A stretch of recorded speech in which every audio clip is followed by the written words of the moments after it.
Talk a little bit about crypto, why you see the benefits of it, and what you're doing with it. Crypto is an opportunity of a lifetime. Like, we're going to look back at this time and be like, wow, like we were alive when crypto was coming about. 11 years ago into Bitcoin, one grand would be worth over $5 billion today.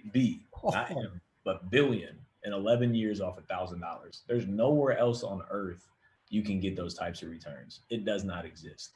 I've made millions and millions of dollars in real estate, and it's been great to me. But in real estate, we talk return wise, like how good a deal is on percentages.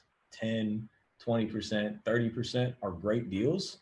In crypto, a 5x is a bad deal. 5x is 500%. So 20% and 500%, great deal, terrible deal ever in my life before. So yes, there's high risk. Yes, there's, potential of losing it all. And I've lost hundreds of thousands of dollars, but I've made millions on top of that. So like the US dollar, they can just print more money and more money comes into thin air. That's called inflation, right?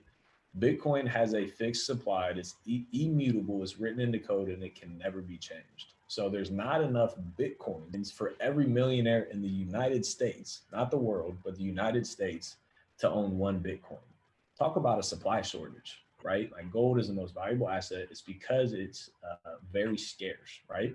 So it's one of those things, it's scarce, but nobody really knows how scarce. We may never see another gold mine again, or we may hit the biggest gold mine we've ever seen in the world. So if that is the scarcest thing, the most valuable thing out there, and the only thing that's more scarce than gold is Bitcoin, because it's a fixed supply, like do the math on it. You know what I mean? So one of the reasons why people believe in Bitcoin, because it's scarce, right? It's one of the hardest things out there in the world to get their hands on. So yeah, I love crypto.